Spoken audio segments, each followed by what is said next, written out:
Namo Vishnu Padaya Krishna Prestaya Bhutale Srimati Bhakti Vedanta Swaminiti Namine Namaste Saraswati Deve Gauravani Pracharine Nirvishesha Shunyavadi Pastatya Deshatarine Om Gyanati Mirandatya Jnanam Jana Shalakaya Chakshurumilitam Jena Tasmai Shri Gurave Namaha Sri Chaitanya Manobhishtam Stapitam Jena Bhutale Swayam Rupa Kadamayam Dadati Shwapadantikam. Tá, então nós vimos até o texto 33, até na verdade, até o último adhikara do Pada 2. Agora vamos começar o Pada 3, tá? Terceiro Pada, tá? Este Pada, essa divisão do primeiro capítulo, ou seja, de acordo com o livro, seria o terceiro capítulo da primeira parte, né?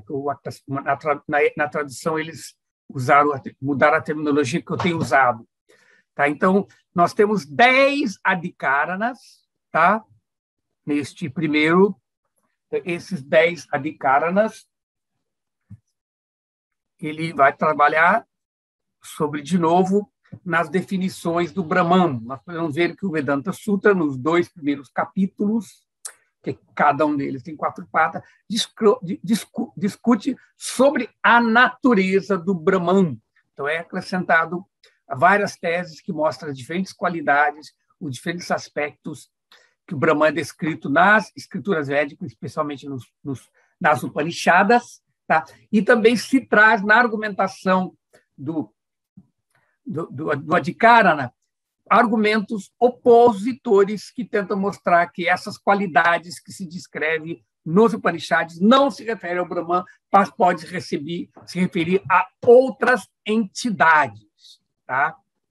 Então, o Pada 3 continua, que ainda está no primeiro capítulo, né, que é o primeiro Adhyaya, né? Samamvadhyaya é o capítulo da correlação. Então, ele correlaciona todas as descrições encontradas na literatura védica para se referir especificamente ao Brahman, à verdade absoluta, ao Senhor Supremo. Tá? Então, o primeiro adhikarana é Brahman, é a morada do paraíso, a morada do céu e da terra. Tá? Então, como eu tenho o livro do Baladeva Vidyabhushana, quando nós lemos o Sutra, eu vou ler os comentários aqui, mas não vai ser colocado na tela dessa vez, enquanto eu não conseguir um PDF, ou então vocês podem adquirir o livro para ir acompanhando as aulas, tá? Mas, de qualquer forma, eu vou ler aqui com vocês, tá? Então, nós estamos no terceiro Pada. Vamos começar o terceiro Pada, tá? Que no livro, de acordo com essa tradução, é capítulo. O que eu estou chamando de terceiro Pada aqui é o terceiro capítulo. Tá? Então, eu só vou ler uma oração que Baladeva Vidyabhushana dá para iniciar este Pada, ou este capítulo, né? Que é Vishwam Bibharti Nishwam Yakarunena Devarat Mamastau Paramanando Govindastanutam Gratim. Que Govinda, que é cheio da mais alta felicidade, que é o governante dos devatas e o misericordioso mantenedor deste mundo carente, conceda-me prema. Tá? Não vamos esquecer que o nome deste comentário da tradição Vaishnava Gaudiya, da tradição do Sr. Chaitanya Mahaprabhu, feito a pedido de Vishwanatha Chakrabarti Thakur pelo seu discípulo Baladeva Vidyabhushana. Ele é chamado de Govinda Bhashya, o comentário de Govinda Bhashya. Só fazendo uma pequena recapitulação, que eu já falei isso no começo do curso, né? Que nós podemos ver que os Vaishnavas Gaudiyas não escreveram, ou Chaitanya Mahaprabhu, um comentário sobre o Vedanta Sutra, porque todas as escolas tradicionais da religião védica, para que elas sejam aceitas como sistemas válidos do Vedanta, tem que ter um comentário sobre o Vedanta Sutra. Mas como Chaitanya Mahaprabhu, ele considera que o Srimad Bhagavatam é o comentário natural do Vedanta Sutra, tá? Feito pelo próprio autor do Vedanta Sutra, aquele mesmo Vyasadeva, que é considerado uma encarnação literária do Senhor Vishnu, que escreveu, ele editou, compilou toda a literatura védica, ele que escreveu o Vedanta Sutra, e depois ele escreveu, no fim da sua vida, a sua última obra, o seu Opus Dei, na verdade, foi o Srimad Bhagavatam. Tá? Então, o Srimad Bhagavatam é um comentário, e a base do nosso curso é exatamente isso. Depois de estudarmos o Vedanta da maneira tradicional, com os comentários de Baladeva, nós vemos os versos do Srimad Bhagavatam, que comenta sobre os sutras específicos. Então eu estou apenas lembrando disso para poder ver por que Baladeva ele está dando mais uma reverência ao Senhor Govinda, porque quando ele foi apresentar isso em Jaipur, entende? Ele não tinha o comentário, mas ele foi dormir, e durante a noite o Senhor Govinda, a deidade de Mayapur, né, a deidade instalada por Rupa Goswami Vrindavana, que depois foi levada em exílio para fugir dos muçulmanos e abrigada pelo rei de Jaipur, ela é adorada, então é a deidade de Govinda, de Krishna. Ela apareceu à noite para Baladeva e narrou todo esse comentário. Então podemos dizer que esse é um comentário psicografado. Baladeva Bhushana recebeu ele de Krishna, de Deus. Essa é a psicografia espiritual. Ele recebeu a inspiração, e o Senhor Govinda falou para ele, e assim ele escreveu esse comentário. Por isso que ele é chamado Govinda Bhashya. Então, vamos ao nosso tema. Então, o primeiro adhikarana, tá? Nós temos esse daqui. Ele é chamado de Diu Bhu Adi Adhikarana, que é a morada do céu e da terra. Diu é céu, Bu é terra, tá? Então, o Vishaya, a declaração deste Adhikarana é da Mundaka Upanishada, né? Que afirma: Yasmin Yau Prithivi Chantariksham Motam Mana Saha Pranaischa Sarvaihi Tammevaikam Janartha Atmanam Manyavacho Vimunchatamrita Shatitu. Saiba que ele, onde paraíso, terra, céu, mente, alento vital e todos os mais e tudo mais estão ensartados. É o Atma. Nesse caso, o Paramatma, né, na linguagem dos Upanishads, deixa de falar sobre outra coisa. Ele é a margem da eternidade. Setu. Setu é a ponte, né? A ponte é aquilo que une uma margem à outra, né? Então, esse é um verso muito importante aqui, tá?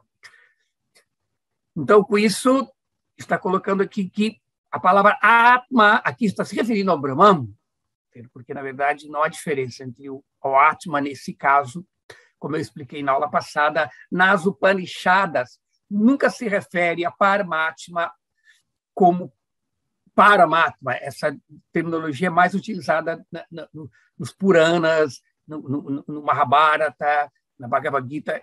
A palavra Paramatma é utilizada, inclusive na Gita também, que segue a linguagem bem upanishádica, não se fala Paramatma, fala o Atman, Então, o Atma aqui indica Paramatma, o Atma com A maiúsculo, é diferente do Atma individual, que é o Jivatma. Tá? Então, esse está dizendo que tudo que existe no céu, na terra, no alento vital, o prana, tudo mais está insertado no Atma. Então, ele é a vida de tudo. Então, essa é a dúvida que surge. Desculpe, esta é a afirmação que se apresenta. Agora, a dúvida que surge em relação a isso é: será a morada do paraíso, aqui descrita, Pradhana? Pradhana é a natureza material no seu estado primordial e manifesto. Diva, ou o Senhor Supremo? Então, surge a dúvida, né? Se este verso da Mundaka Upanishad está se referindo a qual dessas entidades, tá? Então, com isso, o opositor, né, o Purva Paksham, ele constrói o seu argumento oposto, tá? À afirmação deste Adhikarana, que é: a morada do paraíso, aqui se refere a Pradhana, porque ela é a causa de todas as transformações materiais.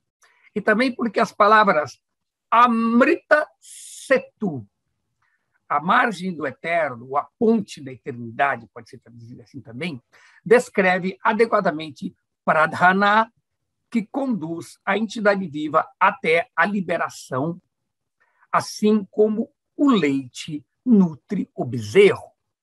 A palavra Atma, nessa passagem, também pode se referir a Pradhana, a natureza material, tanto por ela trazer felicidade para as entidades vivas, como por ela ser toda penetrante. Então, de novo, as palavras dessa passagem pode indicar Diva, porque Diva é o desfrutador das coisas neste mundo, e porque Diva possui a mente e alento mencionados na passagem. Então, com isso, o Purva Paksha se constrói, né? E aí o autor apresenta a conclusão, contra esta antítese, essa argumentação oposta, né? Apresentando o Sutra. Então, este Adhikarana, vamos dar uma olhadinha, tem 1, 2, 3, 4, 5, 6, 7... Tem 7 sutras. Tá? Vamos ver se nós conseguimos ler todos eles na aula de hoje. Tá? Os 7 sutras. Aqui, vamos lá. Então, o primeiro sutra, que vem apresentar de sopetão, né, o Siddhanta, né? Dvivadiyayatanam Swashabdat. Dyu, do paraíso, Bu, da terra, Adi, etc. Ayatanam, a morada, Shwa, própria, Shabda, devido à palavra.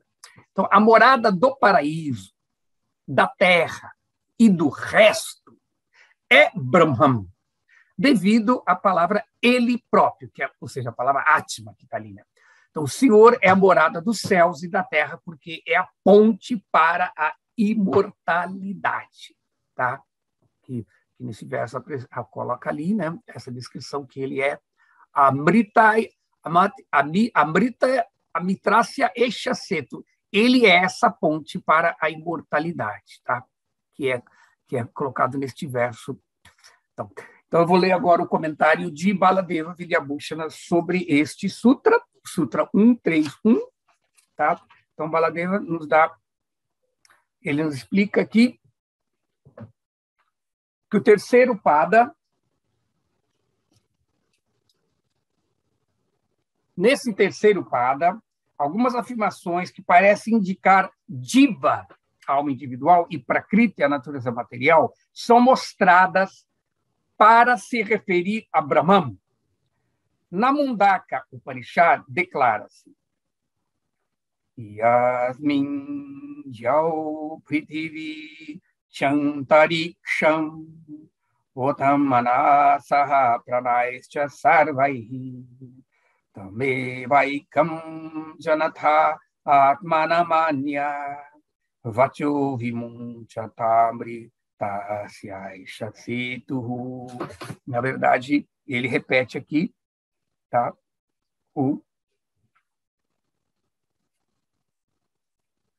o, o verso do Purva Paksha. Na verdade, eu comecei a ler o Adhikaran aqui, mas eu vou mais para frente. Então, o comentário de Baladeva Vidyabhishana, ele vai no ponto, ele diz: o Brahman é a morada de tudo isso. Por quê? Por causa das palavras incomuns mencionadas na declaração. Ele é a ponte para a imortalidade. A palavra setu, que vem do verbo sinoti, que liga, mas nesse caso pode se traduzir como ele aumenta. Assim, ponte para a imortalidade significa aquilo que faz com que Jiva atinja a imortalidade. O Senhor é como uma ponte para atravessar o samsara e se obter a liberação, assim como alguém usa uma ponte para atravessar um rio e chegar a outra margem. Portanto, a palavra se refere apenas ao Senhor. O Shruti diz que Tameva viditva mrityum maeti. Conhecê-lo supera a morte. Esse é um texto do Shvetashvatara Upanishada. Tá? Então, esse é o comentário de Baladeva neste primeiro aforismo, não? Que está colocando que o Senhor, ele é a ponte para a imortalidade, a Amrita Setu, não? E aqui o Srimad Bhagavatam, nós temos um verso tanto do terceiro canto como do quarto canto do Srimad Bhagavatam, que descreve o tema e comenta o tema deste aforismo, né? Yatra chadya punamasti bhagavan shabda gocharaha satvam vistabhyam virajam svanam nobridayam vrishaha. Dos planetas Vaikuntha, ou melhor, nos planetas Vaikuntha, está a suprema personalidade da divindade, que é a pessoa original e que pode ser compreendida através da literatura védica. Ele é pleno do modo incontaminado da bondade, sem lugar para a paixão ou a ignorância. Ele outorga progresso religioso aos devotos. Tá? Então, o próximo verso do quarto canto, né, capítulo 29, ele fala: Shwan lokam navidus tevai yatra devo janardanaha ahordum radhiyo vedam sakarmakam etadvidaha.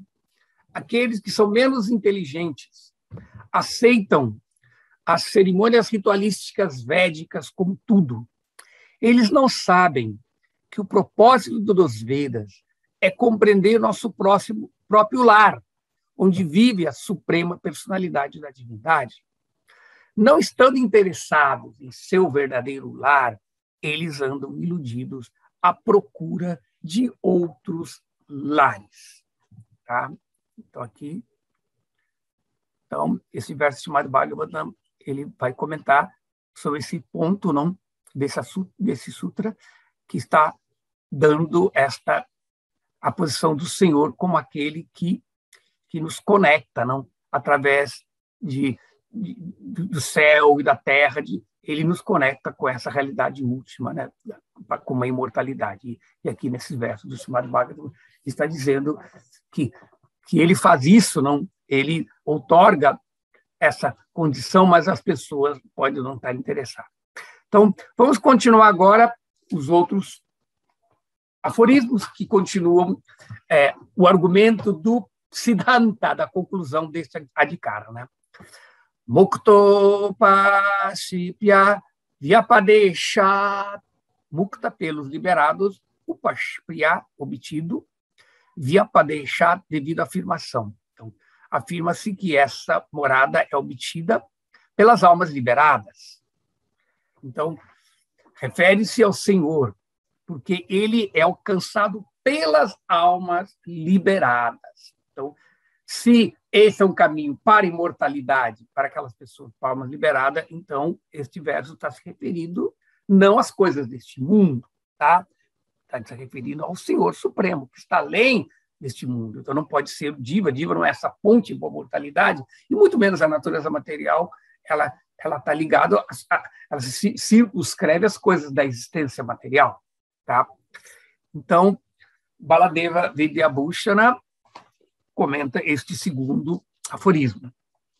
Um comentário breve, ele fala: mais tarde, nesta mesma Upanishada, ou seja, na Mundaka Upanishada, declara-se que Yadha pashyati rukmavarnam niranjana paramam samyam upaiti.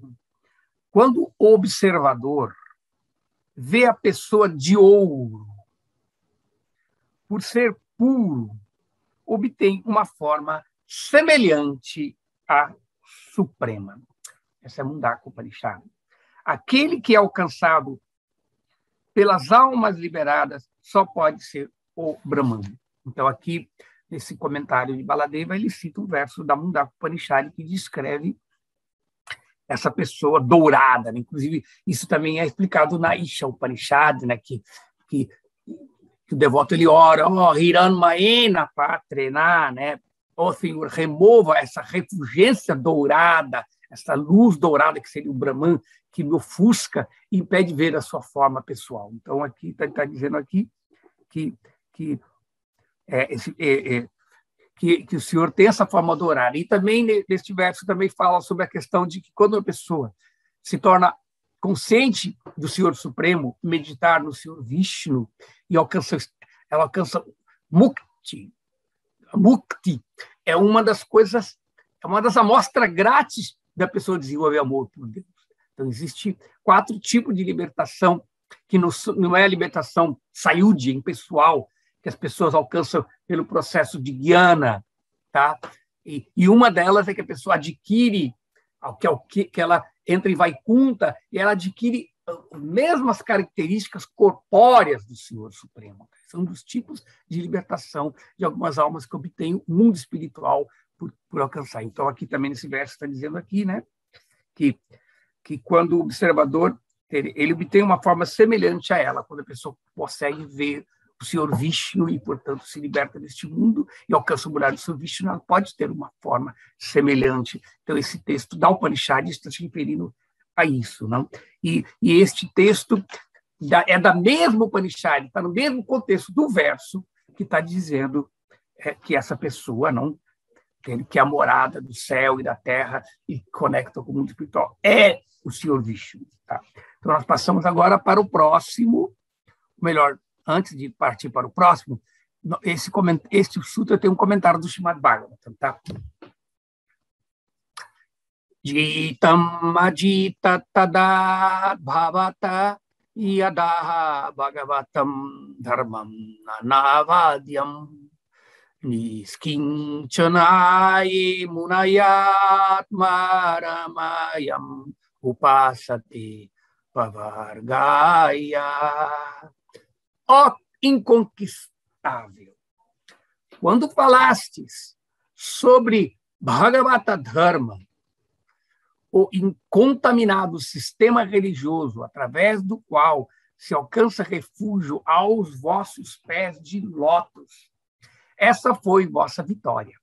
As pessoas que não têm desejos materiais, como, por exemplo, os Kumaras, que são sábios autossatisfeitos, adoram-vos para libertarem-se da contaminação material. Em outras palavras, para alcançar refúgio aos vossos pés de lótus, eles aceitam o processo de Bhagavata Dharma, tá? Que é exatamente o serviço devocional. O processo de Bhagavata Dharma, ele se distingue de outros processos de Dharma, como, por exemplo, Kula Dharma, o Dharma que nós temos para a família, como você tem o Dharma o Dharma da nação, o Dharma do país, ou o Dharma de um ser humano, os diferentes Dharmas perante o Guru. Então, todos os diferentes tipos de Dharma culminam no Dharma Supremo, que é o Sanatana Dharma, que é o ser devocional ao Senhor Supremo, que é explicado aqui neste verso do Srimad Bhagavatam. Então, vamos partir para o próximo sutra, próximo aforismo, o 3. Nanu mana mata shabdat na anumanan. Isso não pode ser inferido, né? Atá, que por uma palavra. Isso não pode ser inferido que Pradana é a morada no paraíso, por não haver palavra que indica isso. Então, aqui, este aforismo está negando por Vapaksha, tá? Não pode se referir ao Pradana, tá? Porque algumas das palavras dizem respeito a uma entidade consciente. E Pradana é a natureza material, é matéria inconsciente, tá? Que ela adquire a consciência pelo Atma Supremo. Então, o Senhor Supremo é a vida, é a alma de todas as chakras, de todas as energias. Uma energia, ela não tem... apesar da divindade fazer as coisas através da sua energia, ela é Shakti, ela é o brilho. Se tem algo que não brilha, o brilho não existe. Entende? Então, da mesma forma que Deus, sem as Shakti, ele também não é uma pessoa, porque ele não exibe qualidades, que as qualidades são manifestas nele pela sua Shakti. Entende? Então, na verdade, no caso aqui da Shakti, Pradana é a Shakti material, não é nem a Shakti espiritual que está se referindo aqui neste verso. Tá? Então, Baladeva Vidyabhushana, sobre o Sutta 3, ele tem um comentário bem curto também, que ele fala: o Pradhana proposto não pode ser entendido na passagem, como sendo ele, né? Ela, né? Por quê? Porque a passagem não contém nenhuma palavra que se refira a Pradhana inconsciente, que é Tat Shabdat. Não há nenhuma palavra que está se referindo a isso. E contém palavra como onisciência, que refere a um ser consciente.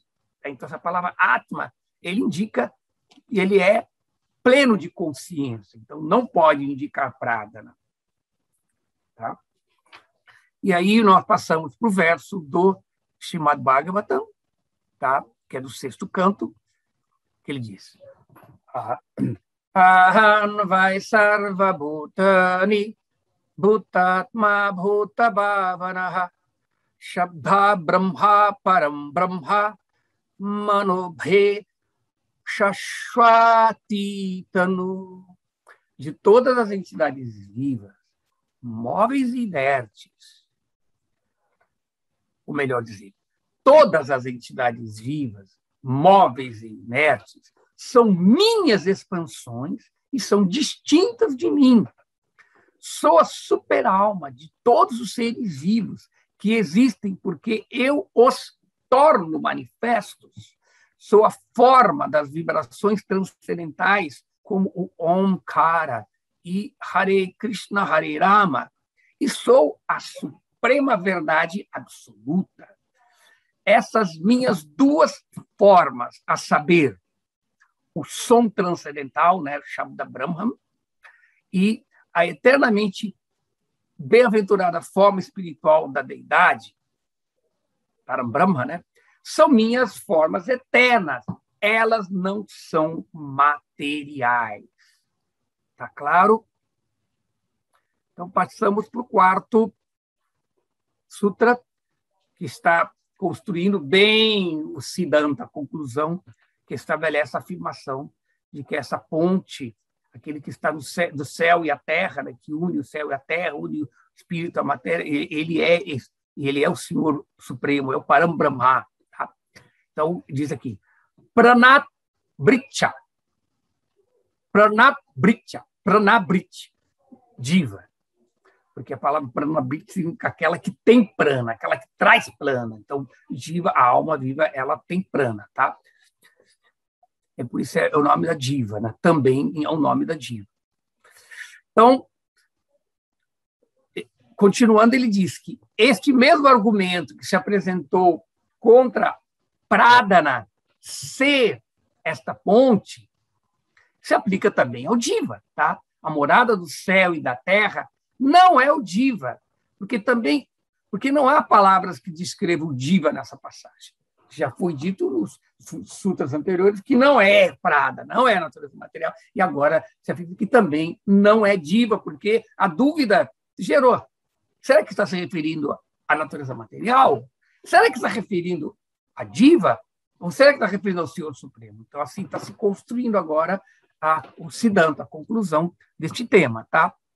E Baladeva Vidyabhushana, sobre isso, ele explica.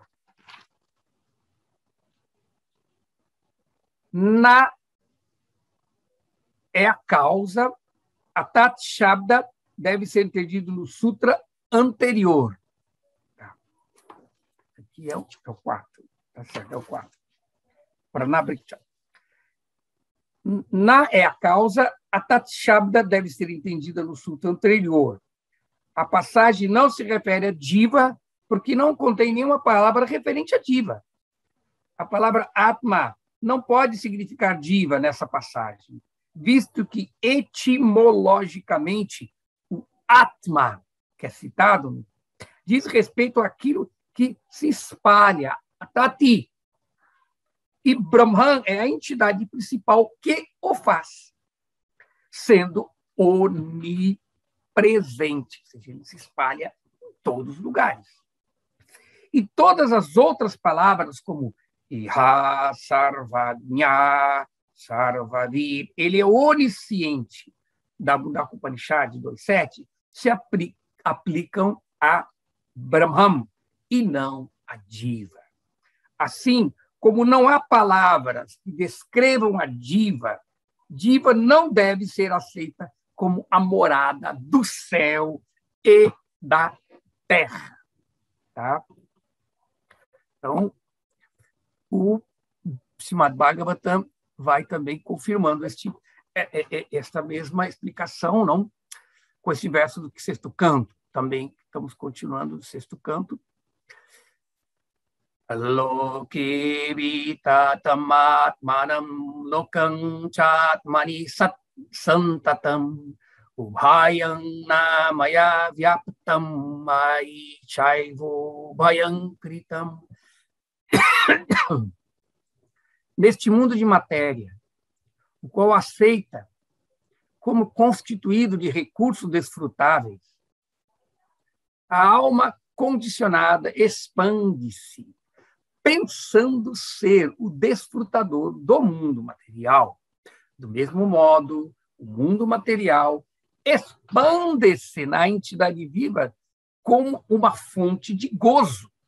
Dessa maneira, ambos expandem-se, porém, como são minhas energias, ambos são permeados por mim. Como Senhor Supremo, sou a causa desses efeitos e deve-se saber que ambos repousam em mim. Tudo bem, pode ser que a natureza material também se expanda, pode ser que a Diva também se expanda através da consciência no seu campo de percepção, no seu campo de ação, mas eu, como o Senhor Supremo está dizendo neste verso, me expando em todos eles. Eu sou a expansão das expansões. Então, na verdade, essa é a conclusão dada nessa passagem do Srimad Bhagavatam. Então, vamos agora para o quinto aforismo, não? Bheda Vyapadesha, Bheda, diferença, Vyapadesha, pela descrição, Chae. Então, isso refere pela descrição da diferença entre eles. Então, a passagem, de novo, esse sutra deixa bem claro que a passagem não se refere à Diva por conta das indicações da diferença. Tá? Se descreve claramente pontos que diferem a Diva do Senhor Supremo. Tá? E aí Baladeva vai nos explicar sobre isso, uma passagem breve também. Ele diz, a passagem diz, conhece esta única entidade, Tan, Eva e Kan. Tan, certamente, essa única, o que demonstra que se intenciona indicar algo diferente de diva, já que os divas são muitas, e a entidade viva que a diva está sendo instruída a conhecer deve ser diferente do próprio diva. Tá? Então, a diferença vai deixar claro. O fato de haver diferença entre a natureza de diva e a natureza de Brahman, ou melhor, não. Ele não deixa dúvida de que não é diva. Tá? Então, o Srimad Bhagavatam vai explicar aqui, nós temos 2 versos, também ainda do 6º canto, não? Ele diz aqui, Ya eta vismritam punso madhavam vinangatmanaha tatha sansaraitasya deha deho mritihi. Quando a entidade viva, julgando-se diferente de mim, esquece de sua identidade espiritual, em conformidade com a qual goza de unidade qualitativa comigo, em eternidade, conhecimento e bem-aventurança, é então que sua vida material condicionada começa. Em outras palavras, em vez de ajustar os seus interesses aos meus, ela fica interessada em suas expansões corpóreas, tais como esposa, filhos e posses materiais. Dessa maneira, por influência de suas ações, recebe um corpo após outro, e após a morte, outra morte acontece. La dveha manushin yonim jnana vijnana sambhavam atmanam yona buddhyeta nakvachit kshemam apnuyat. O ser humano pode alcançar a perfeição da vida ao buscar a autorrealização por intermédio da literatura védica e da aplicação prática dos ensinamentos nela contidos. E isso é possível especialmente para um ser humano nascido na Índia, a terra da piedade. Um homem que nasce nessa situação favorável, mas não entende seu eu, é incapaz de alcançar a perfeição máxima, mesmo que galgue a vida nos sistemas planetários superiores. Então, nós temos aí, deixa eu dar uma olhadinha aqui, tá? Vai dar para nós terminarmos daqui a tempo, tranquilo. Então, o penúltimo aforismo deste Adhikarana é este. Prakarana, devido ao contexto, ou seja, pelo contexto. Então, não se refere a diva em razão do contexto. O contexto que este verso da Isha Upanishad, da Mundaka Upanishad, o contexto desta Upanishad não indica que está sendo tratado ou está sendo descrito diva. Ele está se referindo ao Senhor Supremo. Portanto, o contexto já vai desqualificar também o Purvapaksha, o argumento opositor, que está dizendo que essa descrição se refere à diva, assim como já foi contestado que se refere a Prakriti, e a diva também está sendo contestada. Então, quanto a isso, Baladeva nos explica, no seu comentário. A Upanishad começa com uma pergunta sobre o Brahman. Este mesmo Upanishad, o Mundaka Upanishad, no começo deste capítulo, que está inserido o verso da afirmação, ele diz: Kasmin bhagavo vijñate sarvamidam vijñatam bhavati. O que é aquilo pelo qual, sendo conhecido, todas as coisas são conhecidas? O que é aquela coisa que, quando ela é conhecida, tudo demais se torna conhecido? É assim que começa este capítulo da Mundaka Upanishad, que o verso do Adhikarana ele está inserido. Então, o tema está está se referindo ao conhecimento do que é absoluto, da realidade absoluta, não de uma realidade relativa. Aquela coisa absoluta. Quando você conhece o absoluto, o relativo vem incluído. Essa é a diferença entre o absoluto e o relativo. O absoluto ele existe por si, o relativo também existe, mas só existe em relação com o absoluto. Então, quem conhece o absoluto vai conhecer as suas partes. Então, esse é o tema que está sendo descrito nessa parte da Upanishad.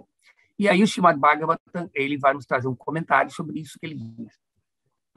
Yadminidam yataschedam tishtati apyati jayate mrinninmaye shiva mrijati statmaite brahmane namaha.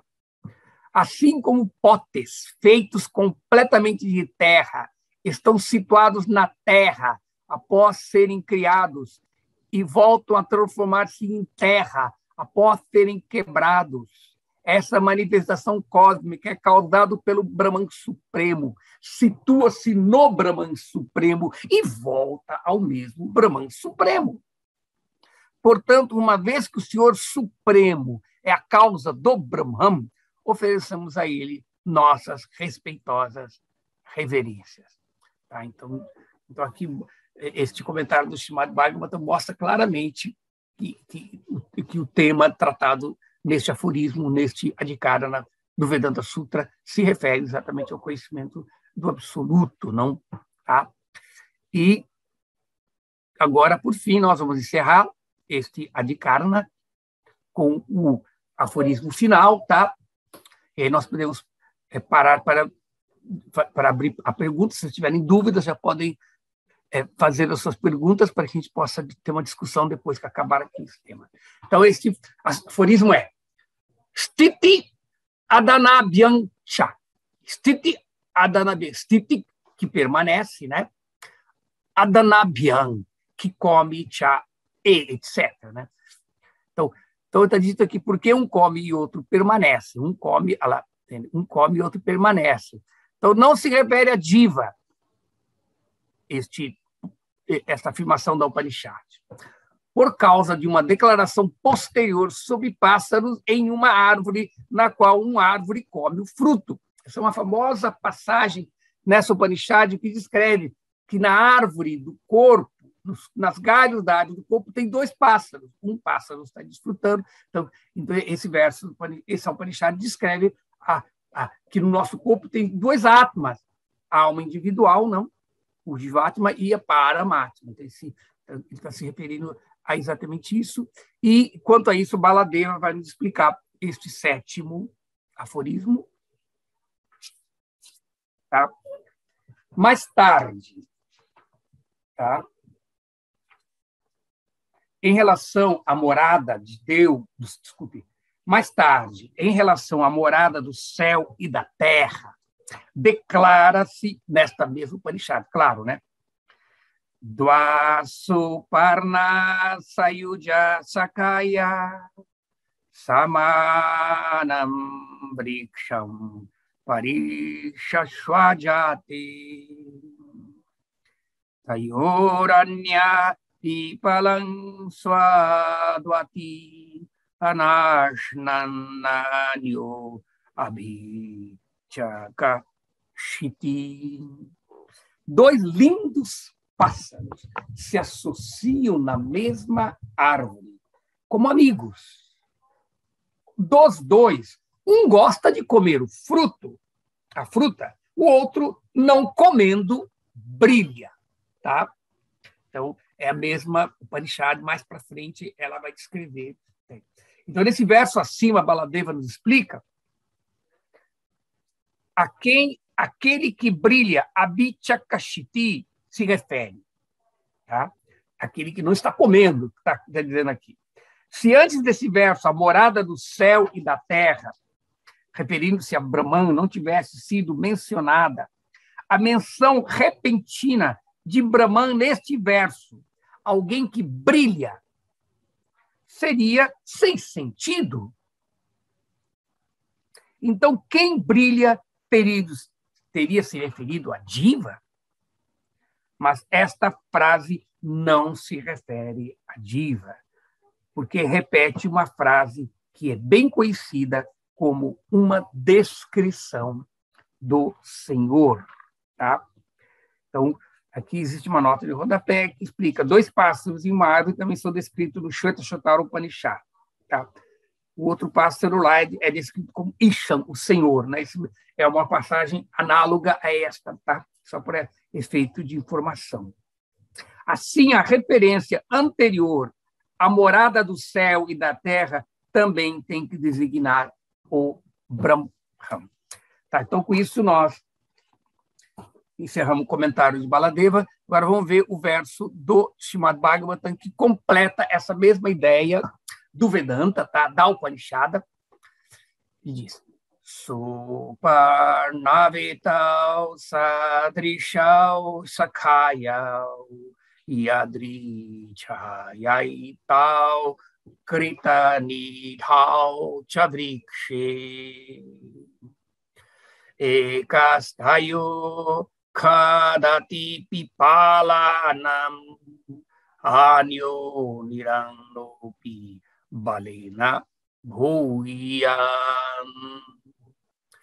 Esse é o verso do 11º canto do Srimad Bhagavatam, capítulo 11, que trata as instruções de Krishna para Uddhava, né? Aí ele fala sobre essa mesma citação das Upanishads, é explicada também no Srimad Bhagavatam, demonstrando a sua natureza do comentário das Upanishads na Vedanta Sutra. Então ele fala assim: por acaso, 2 pássaros fizeram um ninho juntos na mesma árvore. Os 2 pássaros são amigos e têm naturezas semelhantes. Um deles, porém, está comendo os frutos da árvore, enquanto o outro, que não os come, está em posição superior devido à sua potência. Então, aqui já ficou bem claro aqui, este é de karma, tá? Então, nós podemos encerrar a apresentação desse tema, não? Na aula que vem, nós vamos passar para o próximo de karma, não? Tá? Então, eu vou abrir aqui para que vocês possam apresentar suas dúvidas, os seus comentários, entende? Para que ele possa esclarecer bem, tá? Ana, Anderson, o Cláudio, não sei se ele está aí, se ele... Prabhu, eu já tinha visto algumas aulas de Vedanta de Shankaracharya, né? E eu queria saber assim, qual que é a diferença, se tem assim abordagem ou se chega tudo no mesmo objetivo. Qual que é assim? O senhor ensina. Eu estou perdido. Eu assisti algumas aulas lá de paraquedas e estou aqui de paraquedas também. Tá.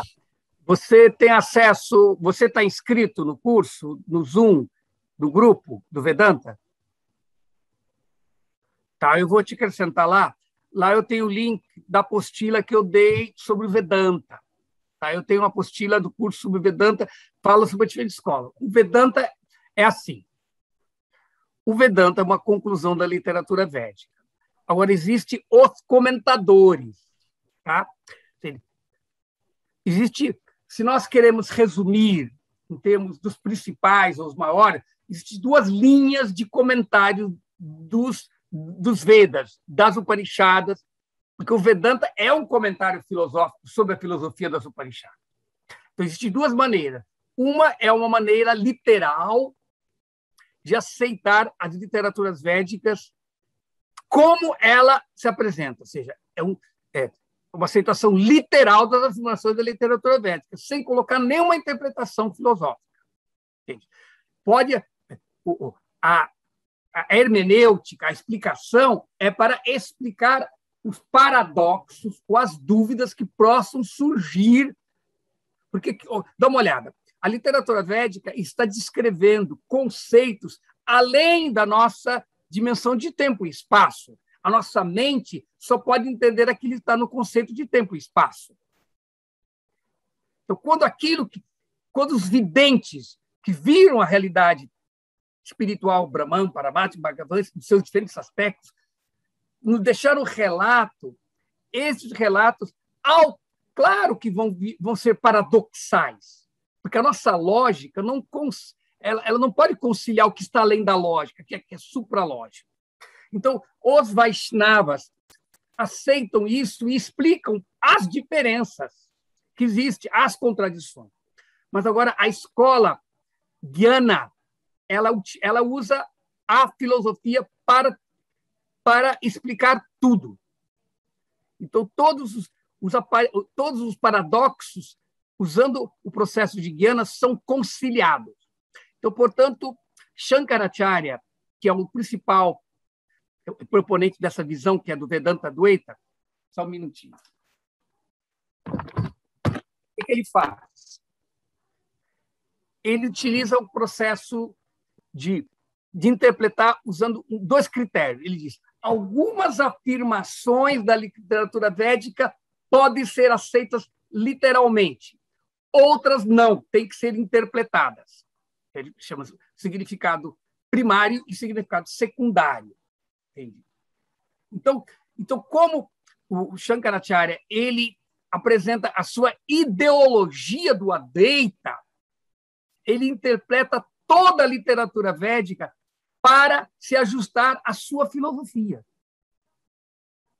Então, como a ideologia dele, a filosofia dele é o Advaita, a não dualidade,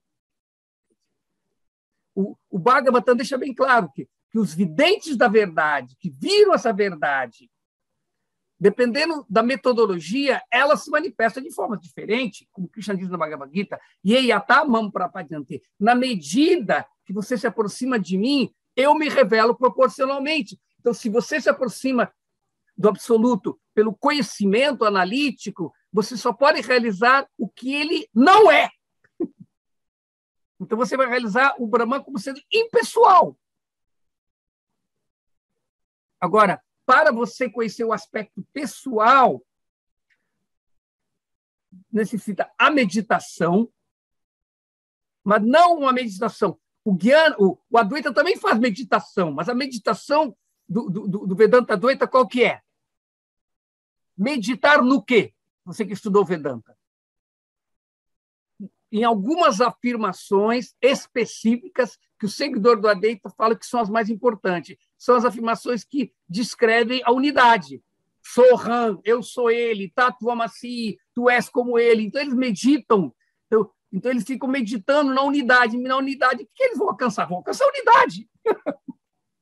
Porque eles já, antes de alcançar o Samadhi, eles já estão meditando no que eles querem que o Samadhi traga a eles. Fundirem-se em Deus. Enquanto que no yoga, não. Yoga Chitta Vritti Nirodha, você tira da mente e vê, e procura meditar Deus no coração para que ele se manifeste como ele é. É por isso que yoga não é jnana. Meditação não é jnana. Não é gnose. Então, com isso, você realiza Deus como Paramatma, como visto no coração, em todos, o Deus pessoal, onipresente em tudo, mas como a fonte do conhecimento, a fonte do esquecimento. E agora, quando você se aproxima com ele através de bhakti, da devoção, meditando na revelação, na lila, nos passatempos dessa atividade, aí você desenvolve amor por ele. Então, dessa forma, o Vedanta, ele ensina todos esses tipos de realização da divindade, dependendo da maneira como se aproxima dele. Então, o que acontece? É que Shankaracharya, ele apenas nos possibilita a realização da verdade absoluta como um Brahman impessoal. Então, por isso é dito que ele, Shankaracharya, é um dos melhores filósofos que ainda já teve. E por ele ser o melhor de todos os filósofos, é a pessoa menos confiável para revelar Deus. Porque Deus não pode ser revelado pela filosofia. Então, a exegese, a interpretação da literatura védica, então é assim. Então, o que Shankaracharya fala? As afirmações da literatura védica que mostram a unidade são reais, pode ser aceita literalmente. Você pode se aceitar ela como afirmações exotéricas. Mas agora aquelas afirmações das Escrituras que descrevem uma pessoa de Deus, a realidade objetiva de forma, diversidade, variedade. Como diversidade, variedade e forma são conhecidas nesse mundo de uma forma ilusória e temporária, eles consideram que o Brahman não pode ter isso. Então, essas afirmações, elas são afirmações esotéricas. Elas têm que ser interpretadas. Então, portanto, vou dar um exemplo, um comentador de um seguidor de Shankaracharya, que comenta a Bhagavad Gita. Na Bhagavad Gita, Krishna fala: pense em mim, renda-se a mim, torne-se meu devoto, afirme tudo em mim. Essa afirmação literal da Bhagavad Gita. Krishna está dizendo: a mim, a pessoa de Krishna. Aí o intérprete da linha do Vedanta, Advaita, vai falar assim: não é a Krishna pessoa, porque Krishna não é Bhagavan. Krishna é uma pessoa que, porque chegou em Samadhi, virou Bhagavan.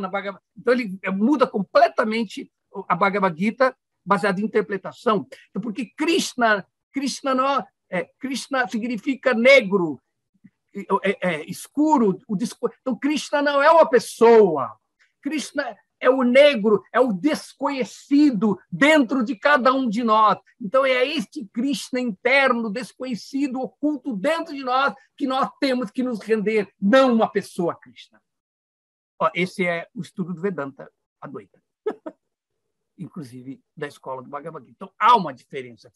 Toda a história da filosofia e da religião na Índia é construída baseado no debate entre a linha impersonalista, ateísta, e a linha teísta que os Vaishnavas representam. Então sempre teve, e não é só na Índia, você pode ver mesmo na própria teologia cristã, você vai encontrar duas linhas teológicas, a teologia apofática e a teologia catafática. Alguns teólogos cristãos consideram que Deus não pode ser conhecido, ele pode ser apenas negado. Então, essa é a visão. Agora, eu vou dizer, Shankaracharya, a escola do Vedanta está errada? Não. O erro é colocar a realização impessoal como uma meta. Não é a meta, é o primeiro passo.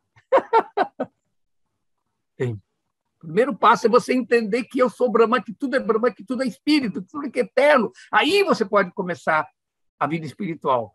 Agora, se conhecer isso já é a realização última, aí você perde, você joga fora a água suja do banho do bebê junto com o bebê. Então, junto com apego material. Então, o ponto, nós temos que entender que neste mundo, a variedade, a diversidade deste mundo existe de uma forma arquetípica no mundo espiritual.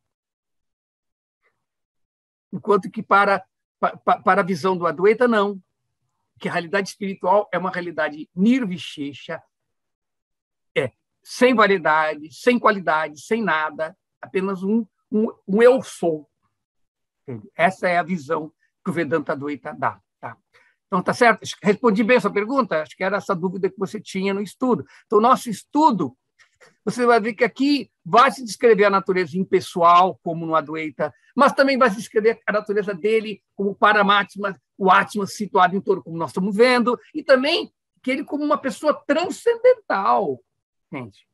Então, todas essas três realizações dependem do processo. Por Jnana, você realiza ele impessoal. Por meditação, você realiza ele a pessoa interna, a fonte da consciência. E pelo amor, pelo serviço amoroso, você conquista a graça. Então, pela graça dele, ele manifesta a sua forma plena de qualidades e atributos. Então, essas qualidades e atributos que a forma que Deus tem não são atributos dados na matéria. Então, por isso, o tema do Vedanta. Eu vou te colocar aqui, Anderson, eu vou te mandar o link para você poder ter acesso à apostila do Vedanta. Essa apostila do Vedanta, eu explico a diferença entre as diferentes interpretações do Vedanta. Está claro? Então, acho que isso deu para ter uma explicação aqui. Então, Ana, não quer nada a falar, não? Está tudo certo? Então, até a próxima aula. Tá? Espero que vocês aproveitem.